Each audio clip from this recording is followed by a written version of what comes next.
Good day everyone, welcome to Wysol's Wisdom. My name is Nathan and today I'm going to be talking about a little bit about semen retention. Kind of my experience with it, is it the be all end all, and what alternatives there are to semen retention. Excuse the hood, it's cold, but yeah, let's get to it.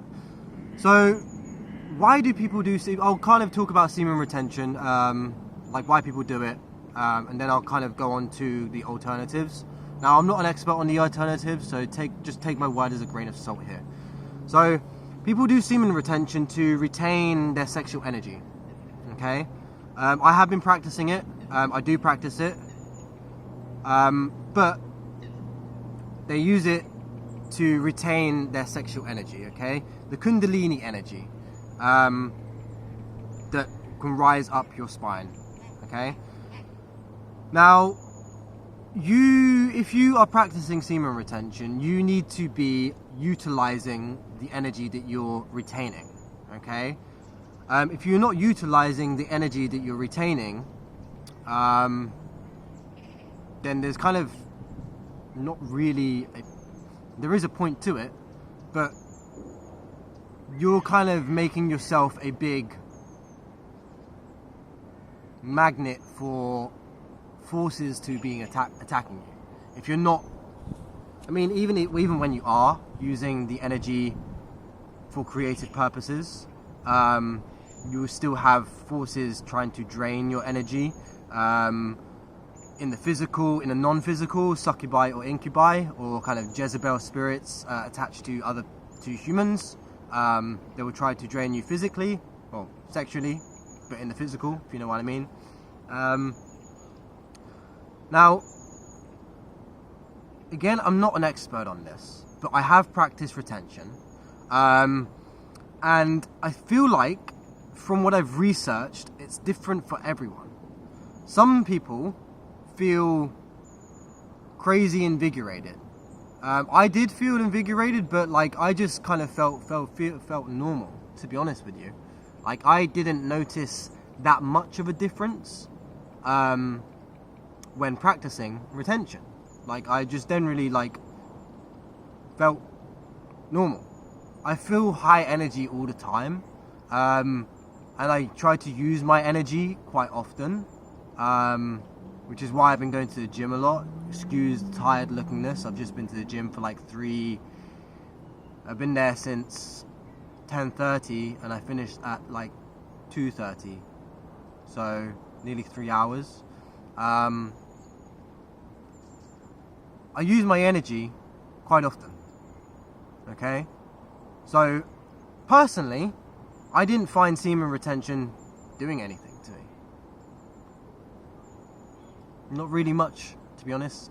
All I felt like was, this video is going to get a bit weird. All I felt like was wanting sexual interaction more, as best as I can put it. It made me want to unleash the load, you could say. But that's kind of all it did. I personally have been using my energy in very productive ways lately. Even when I was using retention, I was being very creative. I was getting a lot of work on my store done. I was going to the gym more. I was exercising. I guess going to the gym. I was doing stuff. Okay. Again, I think it affects everyone differently. But it's not the be all end all. Okay, I'm just going to put that out here now. It is not the be all end all because there are alternatives. Now, I'm not an expert on Tantra, but Tantra is another alternative. There is black, white, and grey Tantra. Black Tantra is kind of when you release it quite often. Grey Tantra is when you kind of release it every now and again. You could call that, I'll talk about some other stuff later. And then white Tantra is where you do practices where you orgasm but don't release it. Now, I have attempted that. Let's just say it's difficult to do. But Grey Tantra I've also kind of worked with, okay? So with Grey, what I mean by worked with Grey Tantra is certain rituals that I've been kind of doing.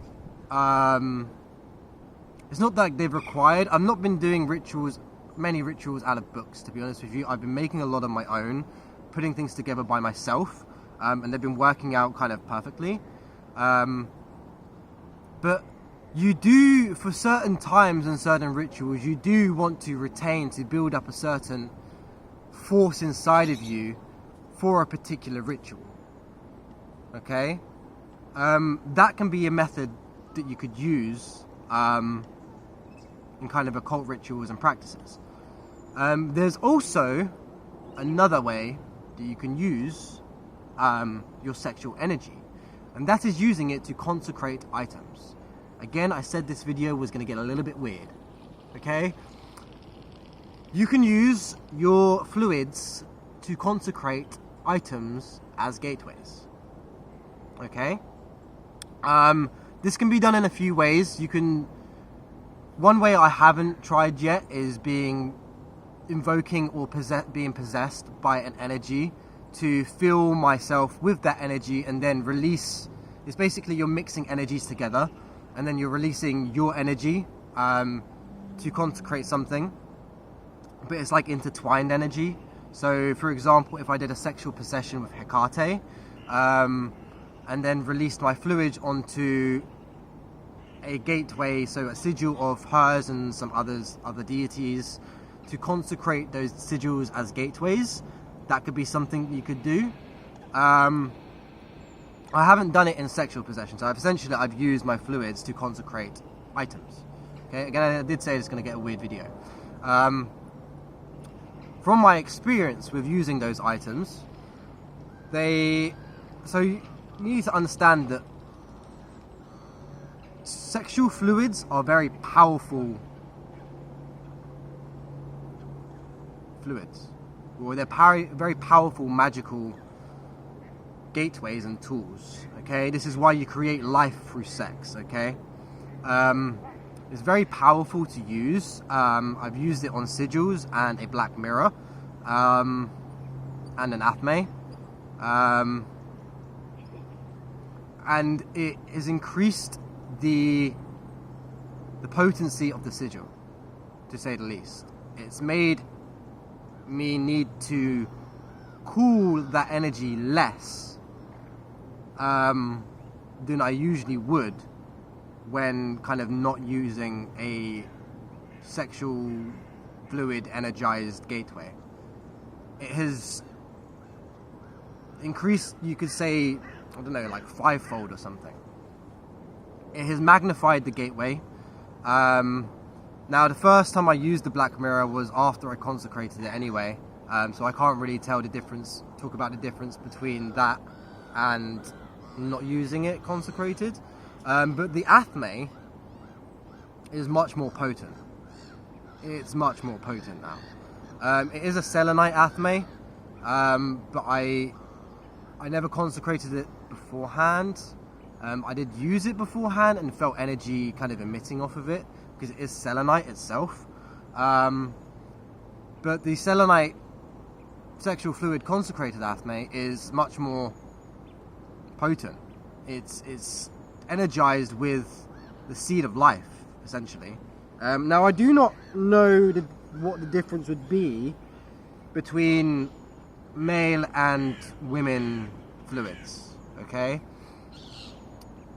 From my experience, not all women fluids come out. Again, it's going to be a weird video. But yeah, from my experience, not all women fluids even like come out.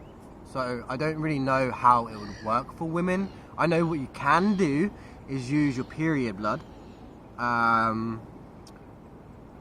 That is a very potent gateway, and that kind of intertwines with sexual fluids as far as I'm aware. Again, I'm not a woman, so I don't know. But your sexual fluids are very powerful gates of manifestation. Okay?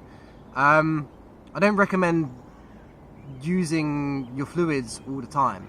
Okay, that's not what I'm trying to get at with this video. I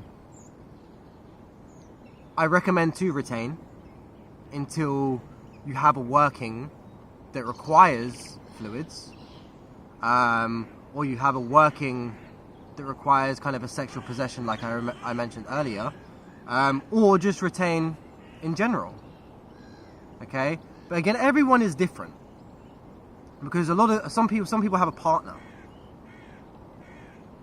Unless you're heavily practicing like white tantra and you know what you're doing, it's going to be pretty hard to retain if you have a partner and you're sexually active with your partner. I mean, I don't have a partner, but I'm just saying, for people that have a partner, I'm guessing that's the case. But yeah, there's a powerful force behind sexual fluids, especially male sexual fluids from my experience, because I'm a male. But yeah, from my own experience, women's sexual fluids does not come out. I don't know how that would work, because not all of you ejaculate like crazy, basically. But what women can do is use your period blood. That is as powerful, from what I've read, as using male semen. But yeah, I don't really know what much to speak about left on this video. I just wanted to kind of keep it short, because again, I don't really have much experience in this, and it's just kind of going off the top of my head and from my experience. But as I said, retain for the most part, unless you're doing certain practices or you're with a partner. Again, it's different for everyone, because some people got a partner. Some people are on their own. Choose what works for you. Okay, you don't have to follow this semen retention fad that's going on. There are alternatives to using that energy. Okay, and if you're not even activating your perineal gland in meditation while doing retention, your kundalini is not going to raise anyway. Okay, so there's a lot of people that do talk about semen retention for raising the kundalini, but they don't even meditate correctly. They don't even know how to raise the kundalini and keep it raising. Perineum is between your genitals and your anus. Tense that while on semen retention, and then you'll start to feel energy surging at that area. Okay, it does turn you on, and you need to control that turn on. For dudes, you will get hard while activating your perineum and meditating. Okay, you need to control it. Again, a lot of people don't even know what the freaking hell the perineum is, which means you're not even trying to raise your kundalini while on semen retention. Anyway, I'm going to keep it at that. Thank you for watching. Like, comment and subscribe, and I hope to see you next time. Peace out.